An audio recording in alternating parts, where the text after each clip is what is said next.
معزز سامعین اکرام، بزرگان دین، عزیز دوستو،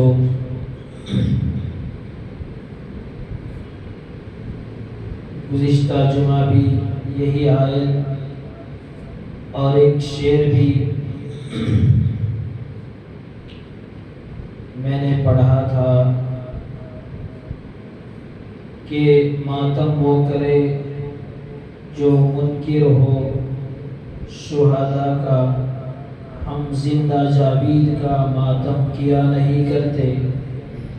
وَلَا تَقُولُوا لِمَنْ يُقْتَلُ فِي سَبِيلِ اللَّهِ أَمْوَاتٌ، جو اللہ کی راہ میں شہید ہوں ان کو مردہ نہ کہو۔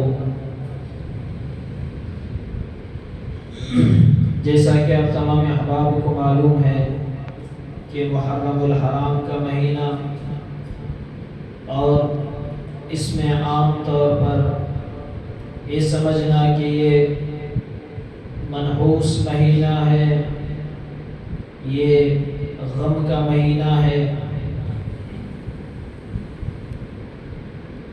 تو شریعت نے اس سے منع فرمایا۔ ایک تو چیز ہے غم کرنا اور ایک ہے غم کو منانا۔ افسوس یہ ہوتا ہے کہ یہ ماتم کرنا، لوہا کرنا، یہ شیعوں کا طریقہ ہے۔ انہوں نے حضرت علی امام حسین رضی اللہ عنہ کی شان میں انہوں نے حد سے زیادہ محبت میں غلو کیا۔ امام حسین رضی اللہ عنہ جہاں ابو بکر کے ساتھ رضی اللہ عنہ، عمر رضی اللہ عنہ، عثمان رضی اللہ عنہ، علی رضی اللہ عنہ لکھا جاتا ہے انہوں نے غلو کیا۔ علی علیہ السلام، امام حسین علیہ السلام، انہوں نے غلو کیا اور ان کی شہادت پر سینے چاک کرنا، وہاں سے انہوں نے محبت میں غلو کیا۔ ایک تھا خوارج، جو انہوں نے مخالفت کی، توہین کی، تو دوسری طرف انہوں نے محبت میں غلو کر دیا۔ جس طرح سے عیسیٰ علیہ السلام ان کی محبت میں عیسائیوں نے انہیں یہاں تک بڑھایا کہ ان کو خدا بنا دیا۔ یہودیوں نے اتنا انکار کیا، قتل کے در پر ہوئے اور ان کی شباہت اللہ نے بدل دی۔ عیسیٰ علیہ السلام کے اللہ نے آسمانوں پر اٹھا لیا، بارہا واقعہ سنتے ہیں، منکر ہوئے۔ تو ان کی مثال بھی ایسے ہی کہ عیسیٰ علیہ السلام کی محبت میں کسی نے نبی کو خدا بنا دیا اور دشمنی میں آ کر انہوں نے قتل بھی کیا، ان کی شان میں گستاخیاں بھی کی۔ اسی طرح کوئی حضرت علی، حضرت امام حسین رضی اللہ عنہ کے شان میں کوئی گستاخی کی، ابن زیاد، شمر بن جوشن، یزیدی لشکر، تو کسی نے محبت میں حد سے زیادہ کی۔ تو یہ شیعوں کا طریقہ تھا ماتم کرنا، لیکن افسوس کہ جو اپنے آپ کو سنی کہتے ہیں محرم میں آ کر وہ شیعہ بن جاتے ہیں۔ اس شیعوں والا عمل کہ وہ لوہے کے چند چیزیں بٹھا دیے، ان کے جام نساء جا کر سجدے کرنے لگے، ان کو مالا چڑھانے لگے اور وہاں سے مرادیں مانگنے لگے اور کہنے لگے کہ یہاں پر حضرت علی آتے ہیں، یہاں امام حسین آتے ہیں، 1,00,000 جگہ رکھ رہے ہیں تو کہاں کہاں جائیں گے؟ یہ خدا کی شان ہے، وَهُوَ مَعَكُمْ أَيْنَمَا كُنْتُمْ، جہاں کہیں بھی ہو اللہ تمہارے ساتھ ہے۔ تم 2 ہو تو تیسرا اللہ ہے، تم 4 ہو تو 5واں اللہ ہے، 5 ہو تو سادسواں اللہ تعالیٰ 6واں ہے۔ یہ اللہ تعالیٰ کی شان ہے کہ تم جہاں کہیں بھی ہو اللہ تمہارے ساتھ ہے، یہ اللہ کی شان ہے۔ اللہ کی شان کو، اللہ کی نسبت کو کسی پر ولیوں کی طرف منسوب کر دینا، یہ تو شان میں گستاخی ہے۔ آپ دیکھیں کہ ایک بچہ ہے اس کی محبت میں کہنے لگے کہ بچے سے کہ تو ہی میرا باپ ہے، تو گویا کہ اس کی شان میں گستاخی ہے۔ اور اللہ کے نبی نے صاف حدیث میں فرمایا لا تطرونی کما طرت النصارى عیسی بن مریم، کہ جس طرح سے عیسائیوں نے عیسیٰ علیہ السلام کی محبت میں غلو کیا اور ان کو خدا بنا دیا، ایسا تم میرے ساتھ محبت نہ کرو، اندھی محبت نہ کرو۔ رہی بات یہ کہ آپ دیکھیں، ایک تو آپ سمجھیں فرق کو، ایک غم کرنا، ایک غم منانا، یعنی باقاعدہ محرم آ رہا ہے، اس میں ہمیں کالے کپڑے پہننا ہے، اور محرم آ رہا ہے، ہمیں اس میں خاص قسم کے کھانے کھانے ہیں، اچھا کھانا نہیں کھانا ہے، محرم کا مہینہ ہے، اس میں ہم ماتم منانا ہے، ہم اس میں تعزیے نکالنا ہے، ہم اس میں سینے چاک کرنا ہے۔ یہ باقاعدہ اس مہینے غم کرنے کے لیے باقاعدہ اس میں تیاری ہو۔ غم آپ سمجھیں فرق کو، ایک غم کرنا ہے، غم منانا ہے، غم کرنے سے کوئی نہیں روکتا۔ حضرت رسول اللہ صلی اللہ علیہ وسلم کے بیٹے حضرت ابراہیم رضی اللہ عنہ چھوٹی عمر میں وفات ہوئی۔ رسول اللہ صلی اللہ علیہ وسلم کے دیکھنے کے لیے ہاتھ میں اٹھایا اور کہا ان العین تدمع، رو رہے ہیں رسول اللہ صلی اللہ علیہ وسلم، آنکھوں سے آنسو جاری ہیں۔ صحابہ نے پوچھا یا رسول اللہ آپ رو رہے ہیں؟ اس لیے کہ اللہ کی محبت سب سے زیادہ آپ کے دل میں، آپ رو رہے ہیں، آپ خود روکتے ہیں دوسروں کو نوحہ کرنے سے۔ تو اللہ کے نبی نے کہا کہ ان العین تدمع، آنکھ رو رہی ہے، والقلب یحزن، اور دل غم زدہ ہے، ولا نقول الا ما يرضى ربنا، اور ہم اس غم میں بھی وہی کہیں گے جو ہمارے رب کو پسند ہے۔ وَإِنَّا بِفِرَاقِكَ يَا إِبْرَاهِيمُ لَمَحْزُونُونَ، اے ابراہیم تمہاری جدائی میں، تمہاری جدائی نے ہمیں بے حد مغموم کیا، غم زدہ کیا۔ یہ تو غم کرنا ہے۔ امام حسین رضی اللہ عنہ کا واقعہ اتنا کہ کون ایسا سخت دل ہوگا کہ ان کا مظلومانہ واقعہ سنے اور آنکھوں میں آنسو نہ آئے،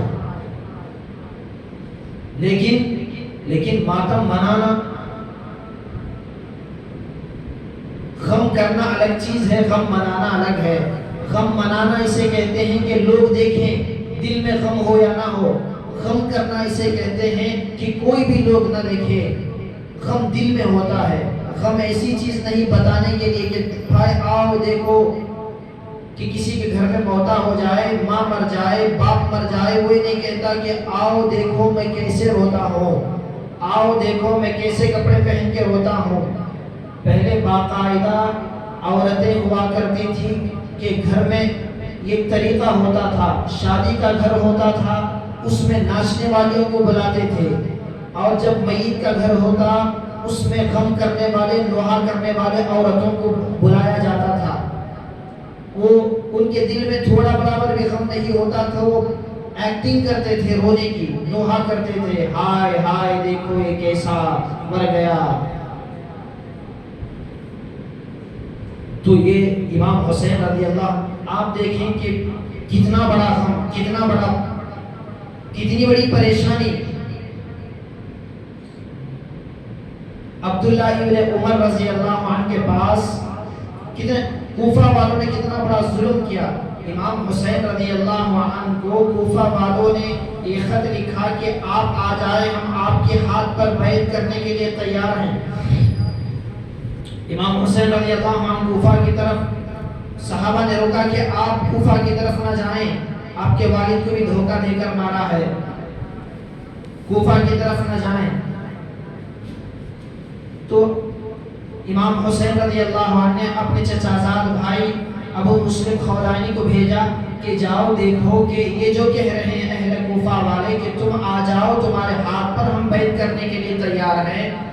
تو ابو مسلم خولانی گئے اور جا کر دیکھا تو انہوں نے واقعی میں ان کا اکرام کیا، اعزاز کیا، اور انہوں نے خط لکھا کہ ہاں واقعی میں یہ لوگ آپ کی بیعت پر راضی ہیں، انہوں نے صرف یہ ڈھونگ رکھا تھا امام حسین کو بلانے کے لیے. پھر وہ خط پہنچا امام حسین کے پاس تو انہوں نے سوچا کہ جب یہ لوگ راضی ہیں، تیار ہیں بیعت کے لیے، تو امام حسین نکلے. کئی صحابہ نے انہیں روکا بھی. اس کے بعد گئے تو وہاں پر انہوں نے غلط قسم کا ان کے اوپر حملہ کیا. ابن زیاد کا لشکر عبید اللہ بن زیاد نے کتنی ایسی حرکتیں کی. اور ایک یہاں پر ایک بات آتی ہے کہ یہ آپ دیکھیں یہ دنیا دار الاسباب ہے، دار الامتحان ہے یہاں پر. اس لیے کہ ایک بات سوچنے کی ہے، اللہ تبارک و تعالی کہ اتنے مقدس پیغمبر کے اتنے مقدس نواسے، اللہ نے ان پر کتنی مصیبتیں ڈالی. کیوں ڈالی؟ اللہ نہیں ڈالنا چاہیے تھا. ایک سوال پیدا ہوتا ہے عام طور پر لوگوں کا آج اشکال کہ میں نمازی، مجھ پر پریشانیاں، یہ بے نمازی یہ آرام سے زندگی گزار رہا ہے، میں حلال کما رہا ہوں، مجھے پریشانیاں، یہ سود پر دے رہا ہے، یہ آسانی کے ساتھ زندگی گزار رہا ہے، میرے پاس گاڑی بھی صحیح سے نہیں ہے، اس کے پاس 2 کاریں ہیں، میں سچ بول کے کما رہا ہوں، پریشانیاں، یہ جھوٹ بول رہا ہے، کاروبار میں اتنی ترقی، یہ عورت میں اتنے پردے کے ساتھ غوشے کے ساتھ ہوں، میرے اوپر اتنی پریشانیاں، یہ ننگا ناچ بے حیائی کے ساتھ عریانیت کے ساتھ پھر رہی ہے، یہ کتنے مزے اڑا رہی ہے. لوگوں کا یہ اشکال، اگر ہم نیک ہیں تو ہم پر کیوں پریشانیاں آتی ہیں؟ ہم نمازی ہیں تو ہم پر کیوں پریشانیاں آتی ہیں؟ ہم حج کر رہے ہیں، ہم پر کیوں پریشانی؟ ہم داڑھی رکھ رہے ہیں، پریشانی داڑھی رکھنے والوں پر. 3-4 آدمیوں کو آپ نے دیکھا ٹرین کے اندر پولیس قتل کر رہا ہے. اس ملک کا قانون و دستور کہاں تک پہنچ گیا؟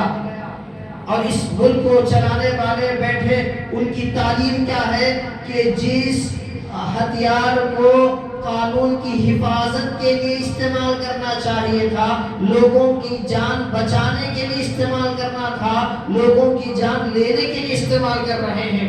کہاں تک نفرتیں اسلام کی اور داڑھی کی، ٹوپی کی. وہ عام آدمی ہوتا، مسلمان نظر نہیں آتا، اس کے سر پر ٹوپی نہ ہوتی، دوپٹہ نہ ہوتا، اس کے چہرے پر داڑھی نہ ہوتی تو اسے نہیں مارتے. کیوں؟ آپ دیکھیں کہ وہ دور اللہ کے نبی نے کہا ہر دور میں جو اللہ کے سب سے زیادہ قریب ہوتا ہے اس کے اوپر سب سے زیادہ پریشانیاں. سمجھ لے بات کو، جو اللہ کے سب سے زیادہ قریب ہوتا ہے وہ سب سے زیادہ پریشان.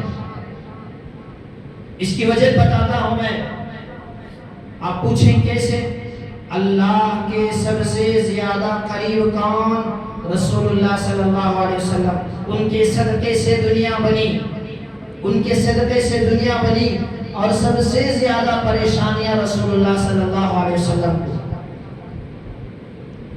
آرام سے عبادتیں کر رہے تھے، اللہ کی توحید کے غور و فکر کر رہے تھے. جہاں نبوت کا اعلان کیا وہاں سے پریشانیاں شروع. کتنی پریشانیاں! وہ کون سی پریشانی ہے؟ اللہ کے نبی کو پاگل کہا، مجنون کہا، دیوانہ کہا. ایسی چیزیں، خدا کی قسم وہ چہرہ جو جنت کی حوریں دیکھنے کے لیے ترسے، جس رسول کے روزے پر روزانہ آج بھی ان کی وفات کے بعد کا یہ حال، 70,000 فرشتے صبح میں آئے درود و سلام پیش کرے، 70,000 فرشتے رات میں آئے اور اللہ کے نبی کے روزے پر حاضری دے اور سلام پیش کرے، تو ان کی زندگی کا عالم کیا ہوگا؟ اس چہرے انور پر تھوکا ظالموں نے، اس چہرے انور پر گالیاں دی، اس چہرے انور پر تماچے مارنے کی ناپاکی کوششیں کی. وہ قدم کہ جس قدم کو جبرائیل بوسہ دینے کے لیے آتے تھے، ان قدموں میں کانٹے بچھائے. کیوں یہ سب کیوں ہوا؟ اللہ چاہتا تو کیا بغیر پریشانی کے دین کو نہیں پھیلا سکتا تھا؟ دین کی سربلندی امام حسین کی شہادت کے بغیر کیا ناممکن تھی؟ اللہ کے پاس سب چیزیں ممکن ہیں، لیکن یہ دنیا دار الامتحان ہے۔ جو اللہ کے سب سے زیادہ قریب ہوگا اللہ اس کے لیے زیادہ پریشانیاں ڈالتے ہیں تاکہ اپنی طرف قربت حاصل ہو۔ دیکھیں آج دین پر چلنے والوں کے لیے پریشانی ہے، دین سے آزاد ان کے لیے کوئی پریشانی نہیں، جو ماڈرن بننا چاہتے ہیں ان کے لیے کوئی پریشانی نہیں۔ پریشانی سر پر آپ پگڑی باندھیں گے وہاں سے شروع ہوگی، پریشانی رسول اللہ کی سنت کو سجائیں گے، دنیاوی پریشانی، سب کچھ اللہ تعالیٰ دیکھ رہا ہے۔ مصیبت، پریشانیاں، یہ دنیا تو آپ کو ایک بات بتاؤں کہ عام طور پر ہر آدمی دنیا کے اندر کون سا ایسا آدمی ہے جو پریشان نہ ہو؟ کوئی ایسا آدمی نہیں دکھا سکتے آپ یہ کہیں کہ یہ آدمی ہے اسے کوئی پریشانی نہیں۔ اس کے اندر بھی کئی واقعات ہیں، مختصراً بات کہوں کہ ہر زندگی میں ہر انسان کے اوپر پریشانی ہے۔ کون ایسا انسان ہے بتائے جو پریشان نہ ہو؟ لیکن ایک بات عرض کروں کہ کبھی مصیبت، پریشانی گناہوں کی وجہ سے آتی ہے، کبھی پریشانی درجات کو بلند کرنے کے لیے آتی ہے، کبھی پریشانی انسان کو جہنم کے گڑھے میں اتار دیتی ہے۔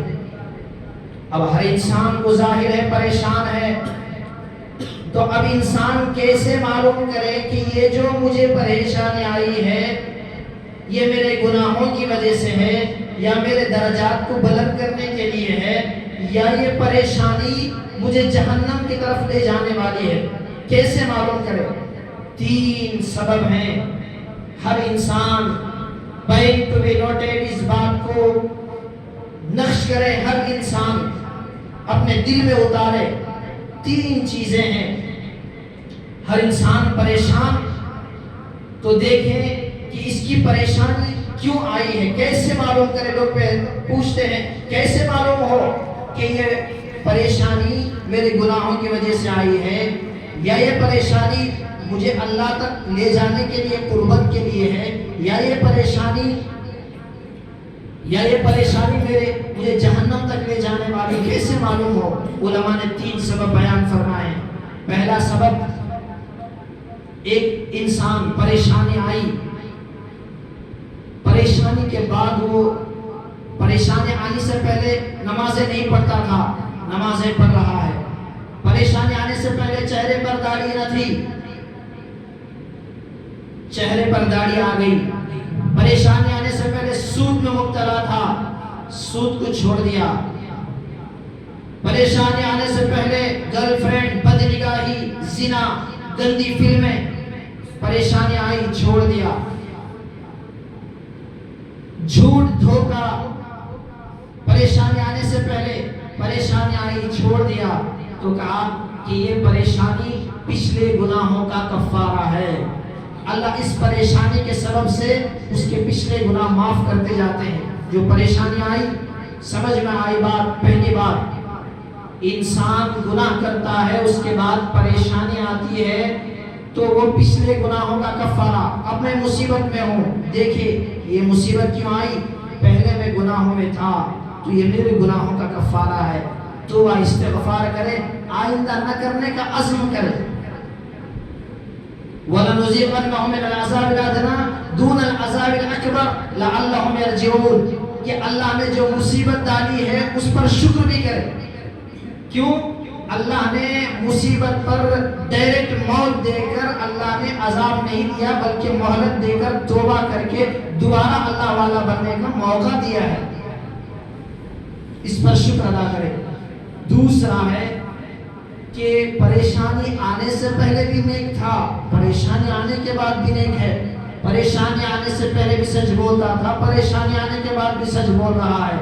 پریشانی آنے سے پہلے بھی نمازی، پریشانی آنے کے بعد بھی نمازی۔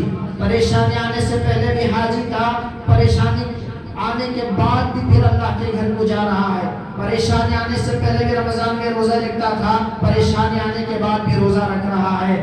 تو یہ پریشانی یہ مصیبت اس کے درجات کو بلند کرتی ہے. اور یہ شخص پریشان نہ ہو. لوگ یہ کہتے ہیں کہ میں نماز پڑھ رہا ہوں، دیکھو مجھے ہی پریشانیاں.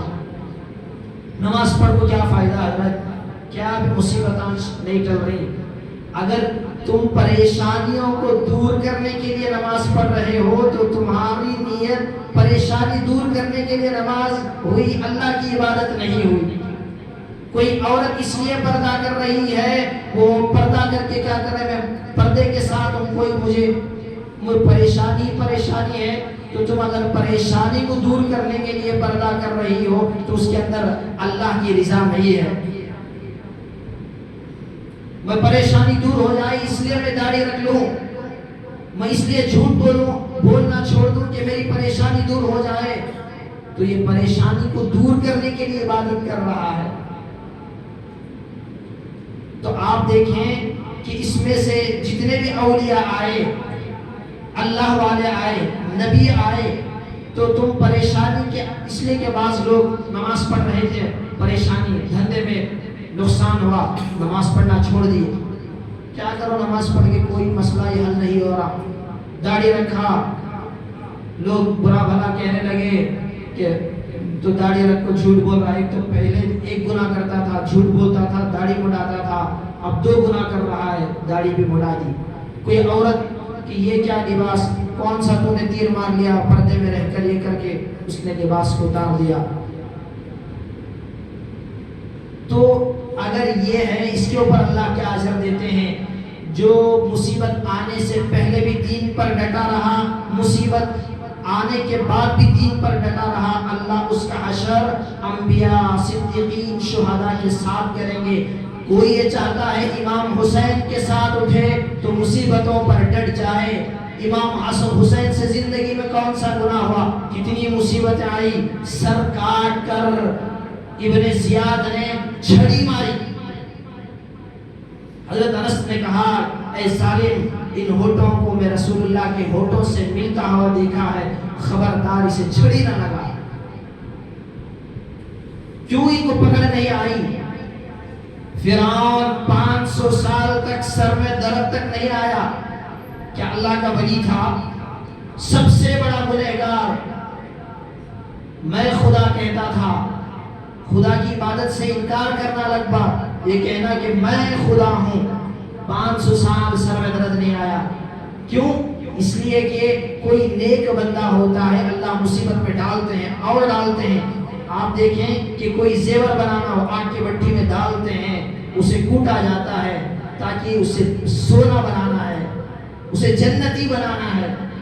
اکثر لوگ مصیبت زدہ نیک ہوتے ہیں، متقی بن جاتے ہیں. کوئی مصیبت آئی نیک صالح بن جاتے ہیں. جو یہ چاہتا ہے کہ امام حسین کے ساتھ اٹھے کہ دنیا کی تکلیفیں دیکھ کر آخرت سے ہاتھ نہ دھوئے. ارے رسول اللہ صلی اللہ علیہ وسلم ایک وقت میں 2 بیٹیوں کی طلاق. اتنی مصیبت اللہ کیوں؟ اس لیے دنیا دار الامتحان، امتحان میں جزا نہیں ملتی. کوئی انسان ساری زندگی، اگر ایسا لوگ کہتے ہیں کہ میں وہ بے نمازی ہو کر اچھا ہے، میں نماز پڑھ کر کیا اچھا ہو گیا، وہ صبح کو ٹھنڈ میں اٹھ کر جا رہا ہے، اسے کیا مل رہا ہے جو میں اٹھ کر جاؤں. اگر بے عملی کو دیکھو گے تو معاف کیجئے، مسلمان سے زیادہ اللہ نے دنیا کافر کو دیا ہے. کیا ایمان سے ہاتھ دھو دو گے؟ ایمان سے ہاتھ دھو دو گے؟ مسیلمہ ابن کذاب جھوٹا نبیت کا دعویٰ کیا. حبیب بن زید گئے اور جا کر کہنے لگے کہ ظالم تو جھوٹا ہے. تفصیل واقعہ کہا کہ تو مجھے نبی مانتا ہے یا نہیں؟ کہا کہ نہیں مانتا. ایک ہاتھ کاٹ دیا. پھر پوچھا کہ مجھے نبی مانتا ہے نہیں؟ کہا کہ نہیں. یہ ہاتھ کاٹ دیا. جسم کے ٹکڑے ٹکڑے کر دے لیکن ایمان سے نہیں پھرے. جو لوگ یہ سمجھتے ہیں کہ ہمیں اچھی روزی ملے گی تو نماز پڑھیں گے، ہم قرآن اس وقت میں پڑھیں گے ہماری پریشانیاں حل ہوگی، تو یہ دوسرے قسم کے لوگ ہیں. اللہ والے اللہ والے تو مصیبتیں آنے پر شکر ادا کرتے تھے، اللہ والے مصیبتوں کو مانگتے تھے، ہمیں مانگے نہیں، ہمارے پاس اتنی سکت نہیں ہے، اللہ سے ہم یہی دعا کریں گے اے اللہ مصیبتوں سے دور فرما، مصیبت آ گئی تو صبر عطا فرما، جلد از جلد اس کو ٹال دیجئے۔ اللہ والے ہوتے تھے، مصیبتیں مانگتے تھے، مصیبت میں انسان اللہ کے قریب ہو جاتا ہے۔ شاہ دولہ رحمت اللہ علیہ، اللہ والے، ایک مرتبہ بارش زیادہ آیا، ڈیم بھر گئی، ٹوٹ کر پانی آنے لگا شہر میں، شہر والے بھاگ رہے ہیں پانی پہ بند لگانے کے لیے۔ شاہ دولہ سے بھی کہا کہ تمہارا بھی گھر ہے، تم بھی نکلو، تم بھی باندھ لگاؤ۔ کہا کہ کیوں؟ پانی آ رہا ہے، ڈیم ٹوٹ گئی ہے۔ یہ پھوڑا لیے اور گئے اور جا کر کھودنے لگے، پانی آئے تو لوگوں نے کہا کہ تم پاگل ہو پڑے کہ پانی روکنے کے لیے بند لگانے کے بجائے پانی آنے کے لیے تم کھود رہے ہو۔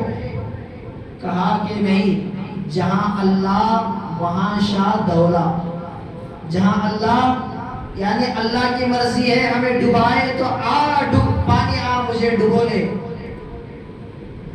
یہ اللہ والوں کی شان تھی۔ ہم یہ نہیں کہتے کہ ہم مصیبت گلے لگا لیں، یہ نہیں کہتے مصیبت آئی تو صبر کے ساتھ استقامت۔ میں نے کہا کہ ہر انسان زندگی میں پریشان، لیکن کیسے معلوم کرے یہ پریشانی اللہ کی طرف سے یا اللہ پریشانی گناہوں کی وجہ سے؟ آپ دیکھیں، ایک تو ایک انسان کہ پریشانی آنے سے پہلے گناہوں کے اندر مبتلا تھا، پریشانی کے بعد گناہ چھوڑ دیا تو یہ پچھلے گناہوں کا کفارہ ہے۔ پریشانی آنے سے پہلے بھی نیک تھا، پریشانی آنے کے بعد بھی نیک ہے، تو یہ اللہ والے کے اللہ کی طرف سے اس کے لیے درجات بلند ہے۔ الحسن والحسین سیدہ شباب اہل الجنہ، حسن اور حسین جتنے لوگ جنت میں آئیں گے ان کے تمام جنتی نوجوانوں کے سردار۔ اللہ مقام دینا تھا، مرتبہ دینا تھا۔ امام حسن کو امام حسین پر ماتم بنا دیا، امام حسن پر بھی بناؤ، زہر دیا، اتنا زہر دیا، اتنا خطرناک زہر کہ پیچھے کے راستے سے خون نکلتا تھا۔ پوچھا بھائی امام حسین نے اتنا خطرناک زہر کس نے دیا؟ معلوم ہو گیا تھا کہ مجھے بتا دے۔ کہا کہ کیا کریں گے؟ بدلہ لیں گے، بدلہ لیں گے۔ اگر وہی ہوا جو مجھے معلوم ہے، اگر وہی شخص ہے تو میں جا رہا ہوں نانا کے پاس، میں جا رہا ہوں میرے خدا کے پاس، وہاں بدلہ لے لوں گا۔ اگر وہ نہیں ہوا، کوئی اور تھا، تو ایک ناحق کا خون بہے گا۔ کتنی پریشانی! اللہ کے نبی زندگی میں پریشانی اٹھائے تو اٹھائے، مرتے ہوئے بھی اتنی تکلیف نزان کی حالت میں میرے آقا کو ہوئی۔ حضرت فاطمہ دیکھ کر کہنے لگی واہ اباہو واہ کربا، زندگی میں تو تکلیفیں اٹھائے ہی، میرا ابا دنیا سے جاتے جاتے بھی پریشان۔ اللہ کے نبی نے کہا کہ لا مصیبت بعد اليوم، کہ آج کے بعد تیرے باپ کو پریشانی نہیں ہوگی۔ لا کربت بعد اليوم، آج کے بعد پریشانی آج تک ہے، پریشانی دنیا کے حد تک ہے۔ جو لوگ یہ سمجھتے ہیں مصیبت آنے سے ہمیں نماز چھوڑ دی، مصیبت آنے سے چہرے پر وسطرہ پھیر دیا، مصیبت آنے پر گئے سود، مصیبت آئی پریشانی آئی شراب پی رہے ہیں، مصیبت آئی اللہ کی طرف رجوع کر۔ تیسری قسم ہے، ایک تو وہ قسم جو مصیبت آنے پر رجوع ہو گئے، یہ گناہوں کا کفارہ، مصیبت آنے پر اور ڈٹ گئے، ایمان کی تازگی، درجات میں بلندگی۔ اور تیسری قسم کے وہ لوگ مصیبت آئی، پریشانی آئی، گناہوں کے اندر مبتلا ہو گئے۔ نماز پڑھ رہا تھا، مصیبت آئی، کہا کہ کیسی نماز، جاؤ نہیں پڑھتا نماز، کفریہ عمل کر رہا ہے، انکار کر دیا۔ مصیبت آئی، گھر میں پریشانی آئی، مصیبت آئی، اٹھائی، شراب نوشی کے اندر چلے گئے، جوئے کے اندر چلے گئے، نشے کے اندر مبتلا ہو گئے، تو یہ مصیبت اس کو جہنم تک پہنچاتی ہے۔ اب ہر انسان دیکھے مجھے جو پریشانیاں مصیبت آئی ہے کس وجہ سے آئی ہے، میرے گناہوں کی وجہ سے، تو توبہ کرے۔ پہلے بھی نیک تھا اور اللہ درجات بلند کرنا چاہتے ہیں، اگر مصیبت کے بعد گناہوں کے اندر، مصیبت کے بعد معصیت میں مبتلا نہ ہو. مصیبت کہتے ہیں پریشانی، معصیت کہتے ہیں گناہوں کو. شیخ الہند رحمت اللہ علیہ، انشاءاللہ آئندہ جمعہ عرض کروں گا 15 اگست کے موقع پر کیسی ہمارے علماء نے قربانیاں دی ہے. شیخ الہند اسیر مالٹا جیل میں تھے، انگریزوں نے جیل میں ڈالا، قسم قسم کالے پانی کی سزائیں دی، انڈمان نکوبار جیلوں کے اندر. تو اس وقت میں ایک آدمی آئے، کہا آپ اتنے اللہ والے، حدیث کا درس دینے والے، قرآن پڑھانے والے، تہجد پڑھنے والے، اشراق پڑھنے والے، چاشت پڑھنے والے، کھانا چھوٹ جائے تو چھوٹ جائے، تلاوت نہیں چھوٹتی. آج چاند چھوٹ گئی تو ٹینشن، قرآن اٹھا کر 1 سال خدا کی قسم ٹینشن نہیں آیا. ایسے ایمان پر ماتم کرو کالے کپڑے پہن کر. جمعہ سے جمعہ مسجد کو میں آ رہا ہوں، ایسے ایمان پر بیٹھ کر پیٹو اپنے آپ کو، یہ ماتم کرو. امام حسین تو ہمارے جنت کے سردار ہیں، ان پر کیسا ماتم. بہرحال عرض کر رہا تھا کہ اتنی بڑی پریشانی جیل کے اندر ہیں، مصیبت میں ہیں.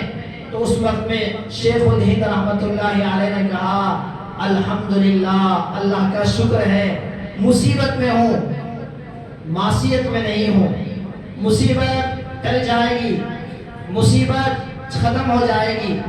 مصیبت کے بدلے میں، اس جیل کے بدلے میں اللہ جنت دے گا. جیل کے بدلے جنت دے گا، مصیبت کے بدلے جہنم دے گا. تو وہ اللہ کا شکر ہے. اس جیل ویسے بھی الدنیا سجن المؤمن، کہ ایمان والے کے لیے قید خانہ ہے، ویسے میں قید ہی میں ہوں، مجھے کوئی پریشانی نہیں. لیکن اللہ کا شکر ہے معصیت میں نہیں ہوں، یعنی گناہوں کے اندر نہیں ہوں. مصیبت میں ہے اللہ کا شکر ادا کرے، مصیبت میں ہے اللہ کا شکر ادا کریں. معصیت میں ہے اس پر افسوس کریں، اس لیے کہ مصیبت ٹل جائے گی لیکن معصیت. اسی وجہ سے آخر میں ایک بات کہہ کے بات ختم کروں کہ کوئی انسان مصیبت کے ڈر سے نیکی کو نہ چھوڑے. مصیبت ٹل جائے گی، اجر قیامت تک باقی رہے گا.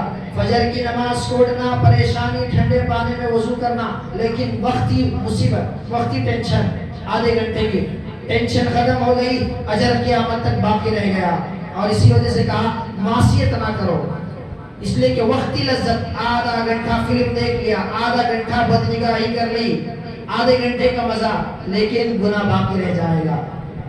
اللہ تعالی ہم سب کو بھی عمل کی توفیق عطا فرمائے، اور جو مصیبتیں، پریشانیاں آتی ہیں، یہ اللہ سے رجوع کرنے کا سبب و ذریعہ اللہ تعالی بنائے. آمین. وآخر دعوانا الحمدللہ.